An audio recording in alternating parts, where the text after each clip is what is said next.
Hola amigos. Thank you for tuning in. As always, in this video we're going to do the green car again. Not again, but it's a sick car, just got to keep working on it. This one.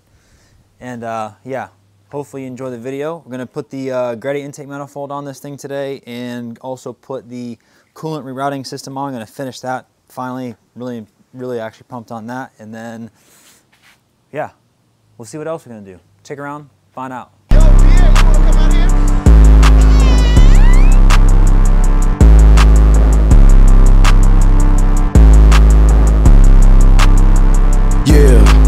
Life is like a motherfucking dream. Fill my double cup up with some lean. Yeah, put my dick in your bitch, please. Yeah, rats.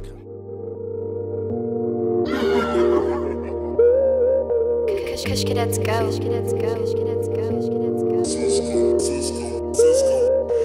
Posse. Damn it. What do I believe in? Who am I supposed to pray to? I don't care who it is. Just get me out of this whatever this is.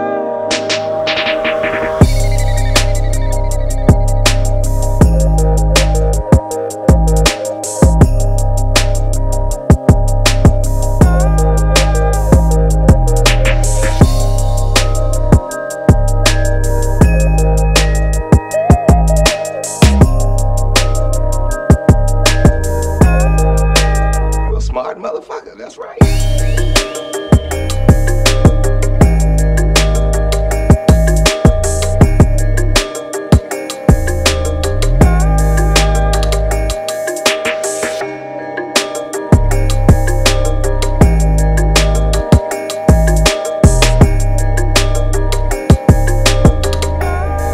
Would you mind telling us who you are, though? I beat them motherfucker. I beat them motherfucker.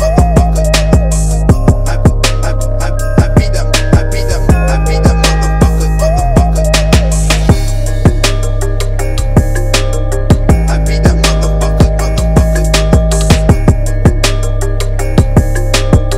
I beat them motherfucker. Damn, son, this must be a DJ Smokey exclusive.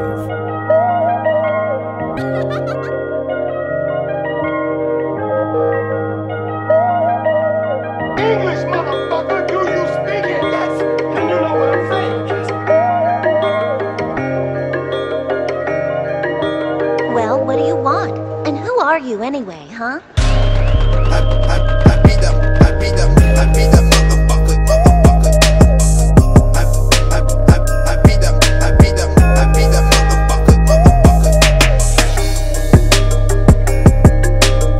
I beat them motherfucker. I beat that motherfucker.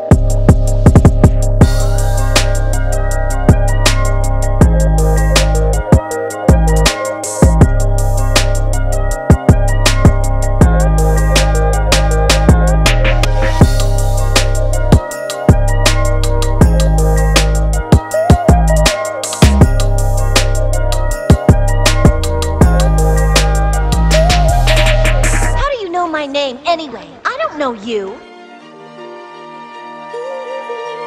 Kush cadets. What about the posse?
just want to start with the fact that YouTube doesn't like it if you cuss early in your videos, so we're gonna talk all the shit after the intro in the video and after you watch this shit, you know what I'm saying? So let's talk about my motherfucking intake manifold. I did call it a Greddy. I was lying to you. It's definitely a Freddy manifold.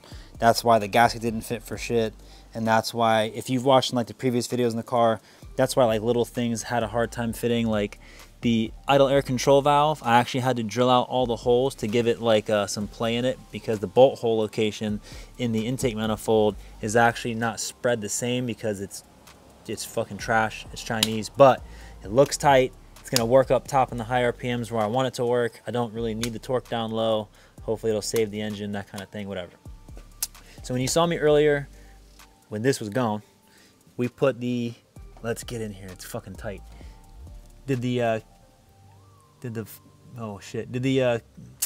Wow, I can't even talk right now.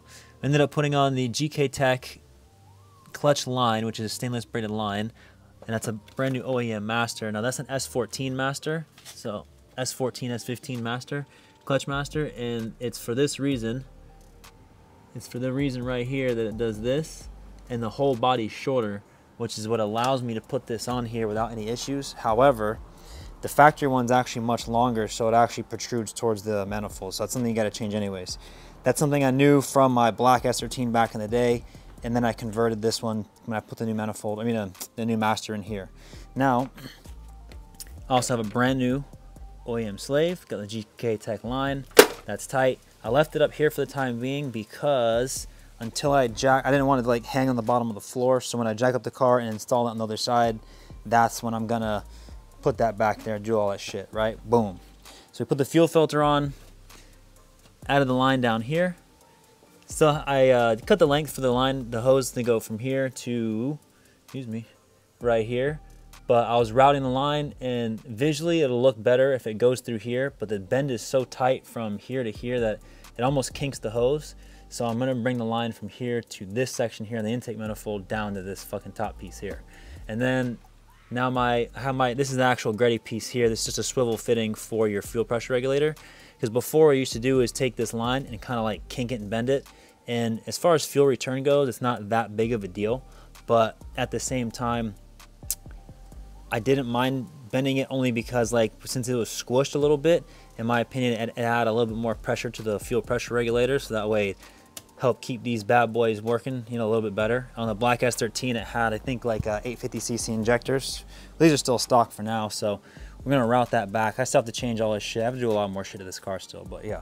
So we out there with that. And I just want to point out that if you go back in like the other videos, you'll see like the shit that we're doing before, which is like, I always do in the videos, like the car was together, more together, and then ended up pulling out the entire chassis harness and then putting a whole brand new, not a brand used 180SX full harness right back in the car and shit, you know what I mean? So like, there's a lot of little different things between what the car had before, what it has now. I've changed a few things also. So if you watched before, you would have known, like, I put the power steering reservoir all the way in the corner. Damn, I was zoomed in mad far. Shit, chill, homie, chill. Anyways, so you've seen in the last video also that I started doing the shit to install this whole system. Now, it's hard to see, of course, but this is so simple and so stupid, but so difficult to do because factory, you have all these guys back here. Let me shove it, the camera back here. Yeah, it's hard as shit to see, but there's a whole lot of lines and a whole lot of bullshit back there just to route this coolant system to go behind the firewall in the heater core and then back out. Then also the turbo gets its own, you know, coolant system shit too. But just to eliminate all that to do this simple task is crazy.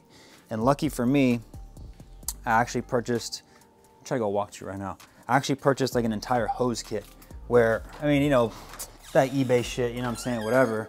But I'm gonna say it's right here. Yeah, there we go. I purchased this whole hose kit, right? And the whole point of this whole kit was basically, I knew I wasn't going to like use any, like most of these hoses. I just wanted like the main hoses.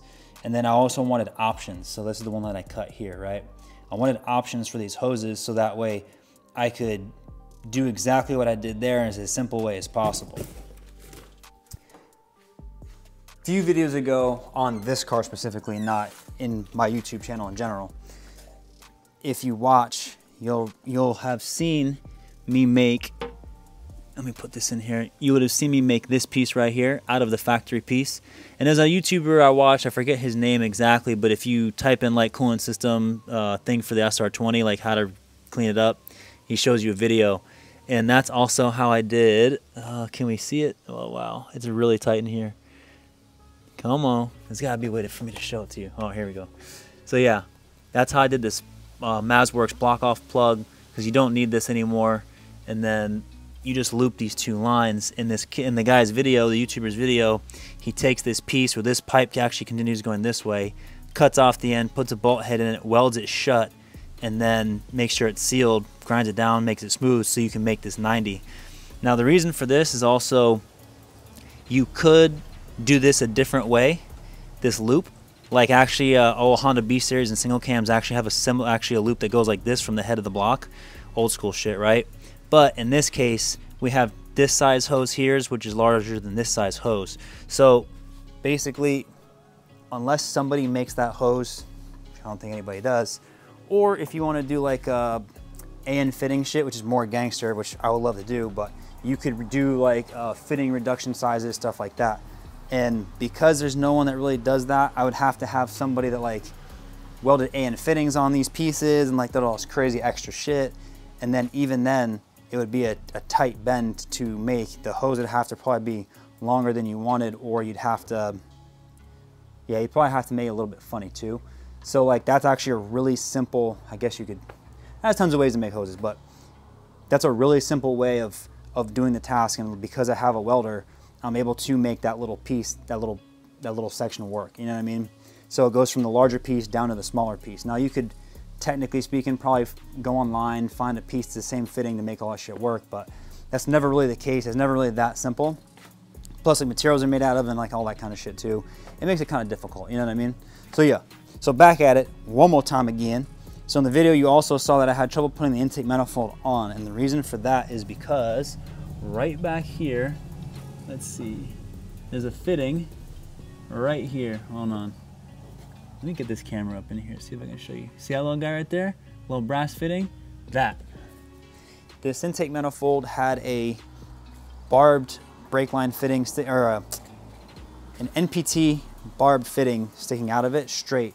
Couldn't put it on. So then I yanked it off, and then the intake manifold wouldn't sit either because also the brake line fitting for the vacuum booster, this guy, was also plugging itself right into here and was pushing the reservoir. So I had to take this off. As you saw, I put a liquid thread sealant instead of Teflon tape. So it's a liquid version of it basically.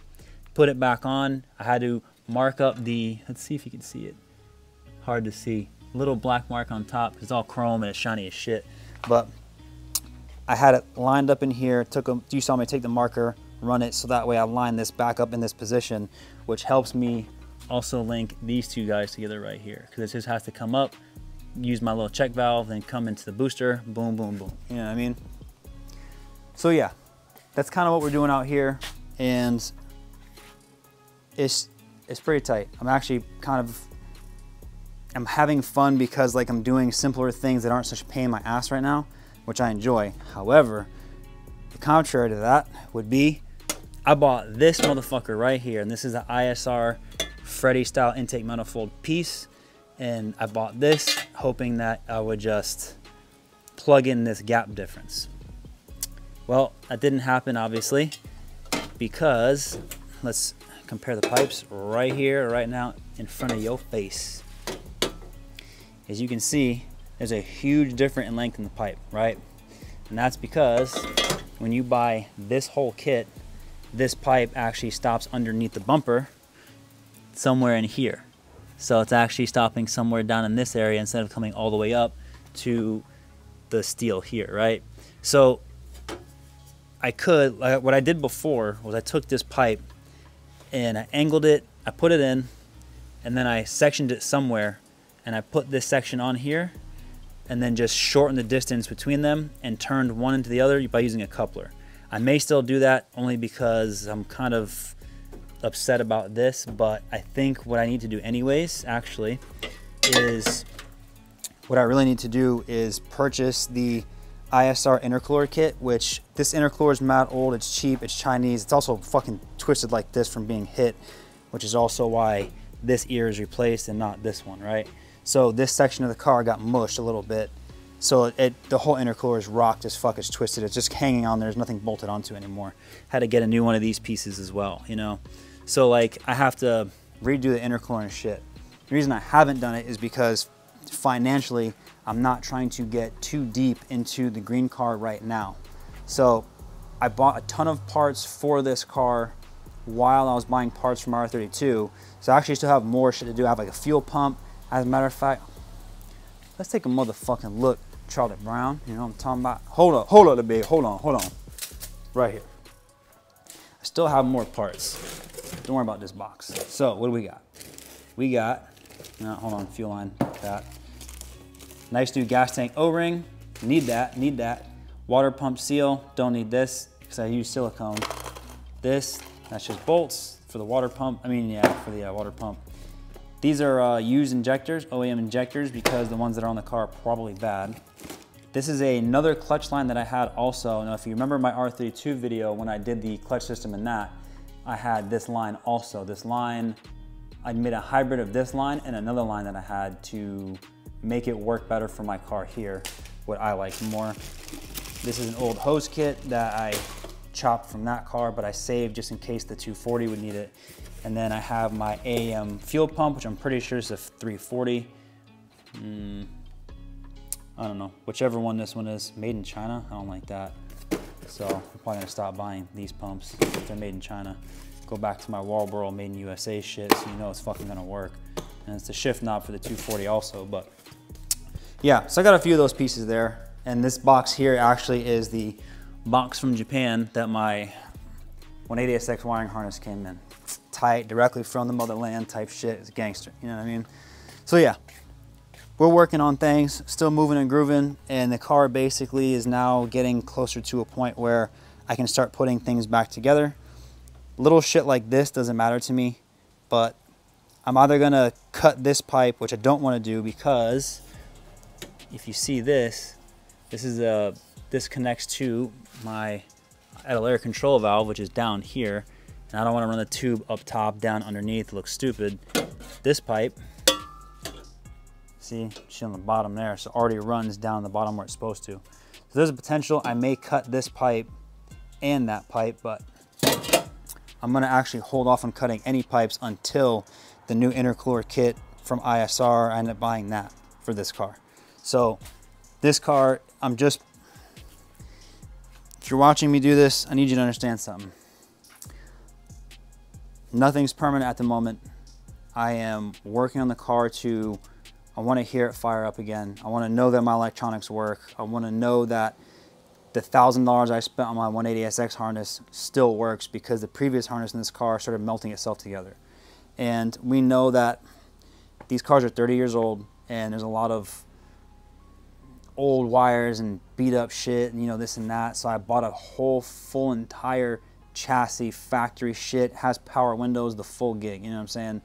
So like, I want to know the engine is not hurt.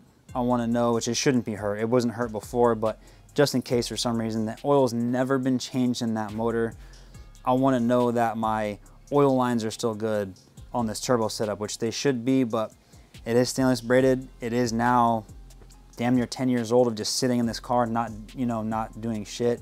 So like, it's been a while, you know what I mean? I'm 90% sure the math in this car, if this math works, if this motherfucker works, I'm gonna be so impressed it's not even funny. You know what I'm saying? Like, that would be massively impressive, you know what I mean? So the goal for the car is to kind of just strip out some of the shit, change some of the things that I wanna change, make sure everything's gonna function, gonna work, gonna do its whole gig. And if this car can just start, run and drive, it doesn't have to rip, it doesn't have to get fucking busy in the street. It just, if I can start it up and I can drive it around, doesn't overheat, doesn't get crazy, it just works. I can just drive like a normal person A to B. If this car will do that, then after that, I'm going to not gonna blow the whole car apart right now, but after that, I'm gonna strip the whole car. I'm gonna pull the doors off. I'm gonna pull the whole body kit off. Order a whole new body kit, pull the engine out. Everything in here is going to be fixed, finalized, tubs fully welded back in, massaged. Might even put some cool shit in there. I wanna add a little bit of light flavor to it. I'm gonna do, you know, just paint the whole bay, do that whole shit, still have to pick a color. Probably got to fix rust in the top of the shock towers because my black S13 had that same little issue there, but they were kind of more crunchy in that spot. But I'm going to do all that shit. I want to drive the car. I want to make sure that once I put the car back down and I refit it and I redo all my shit, that my wheel well clearances are correct, because my black S13, I had to hammer the wheel wells because the wheels would turn into my wheel wells and it would rub and shit. So these, when someone gave me these wheel tubs, I trimmed the rest of them out and I lifted them up roughly about 2 inches or so, 1.5 inches. So that way I should still have factory wheel tubs and clearance at the same time. I have to do some clearance in the back firewall inside here. I have to buy some gangster ass big wheels for this car because this car is going hot boy. I wanted the street look. I love this look. It's actually sick as fuck. And I wanted to go street look in this car, which would have meant I would have kept this whole kit, just paint the car a different color, and obviously, you know, still fix the engine bay and shit. Mono blocks, no hot boy shit. But to be honest with you, the hot boy shit's tight. I really enjoy it. So I think at the end of the day, this car is not really my drift car is my black GTR. So it's like, to this car to drift, it'll do it. My black S13 did it. It was hot boy. It drifted. It fucking did its thing. That car needed more love. This car is gonna need more new love, you know what I mean? So a lot of time has gone on from when I sold my black car to achieving this car and working on this car. So I'm working on doing the things I never did to my black car on this car also. So I know about a lot of that shit now. So I'm doing them sooner than I would have done in the black car, which I should have done years ago, but ended up selling it, and then that's what it is. Luckily, the current owner loves that car. I love to see that fact he's taking care of it. It's fantastic. It would suck to see that car degrade and go downhill, but at the same time, if it did do that and the price was right and I could pick it back up, I would more than love to own my old car again. You know what I mean? So 2 different vibes, 2 different similar styles, but you know what I'm saying, whatever. So yeah, if you forget, I also have, actually, if you haven't tuned in and you don't know, you actually probably don't know, I actually currently have a Origin Type 2 style hood for this. I have, shit, what else? I actually have carbon fiber super made style headlights for this. And the carbon wasn't originally anticipated. I was trying to go fiberglass, but carbon was in stock when I purchased them. So yeah, that's what I'm gonna get. You know what I'm saying, little baby? But yeah, stick around, stay tuned, check out where this car is gonna go. We're gonna do a whole different body kit. I'm gonna change this whole fucking car. It's gonna take some time for sure. This car is a back burner project because I have other shit I gotta do. My Lincoln's in the chopping block next, which I'm really excited about that. It's gonna need some love. I'm gonna get that shit from right down to tight. And then, you know, a green car, I'm still gonna add more to it. The pieces that I showed you already in here is gonna go on this car. I am gonna get this shit popping. So yeah, but at this moment in time, I'm just not ready to completely strip this car down and completely blow it apart. It has to do certain things for me mechanically first. And once that happens, I can invest more money and more time into it. You know what I mean? So where the R32 is going down this rabbit hole of buying really gangster shit, really expensive shit, really crazy shit. Like this car's got $1,000 just in the fueling system. I'm not putting $1,000 in fueling in this car. You know what I'm saying? Like there's a big difference in how I'm building this car to how I'm gonna build this one. This car is gonna be more simple with more off-the-shelf parts, more regular shit. This car has tons of custom shit and just a lot of work into it. And if you've been watching the videos and going back in the channel, you can check it out. The R32 series was part 1, part 2. I'm like, oh yeah, and next thing you know, I'm at like part 26. I'm like, all right, there's no more parts. It's just gonna have different episode names at this point because there's so much work in that car, right? So the main focus actually still is this car, but since I have so many parts for the green car, I need to free up room in my garage, in my house, in my storage, you know what I'm saying, like everywhere to get this car together and get all my parts back on this car. So I appreciate you sticking around. Remember, we just did this car here. This car's not even 100%. This car was just done real quick. Still got more work to do to this. So again, I appreciate you sticking around. If you enjoy the cars you're seeing, my black GTR, my R32, my Girl Z, the green car, my silver GTR, my lowrider, you know what I'm saying? I love cars. I don't give a fuck about anything else. So every day I work towards this goal to keep doing this every single day. Nothing else matters except for doing this. You know what I'm saying? So if you don't live that life, understand that's all I do. It's all I care about. That's how I'm gonna be. You know what I'm saying? So stick around, find out, and stay sucker free, little baby. Spit it till it hit it and I got my fix.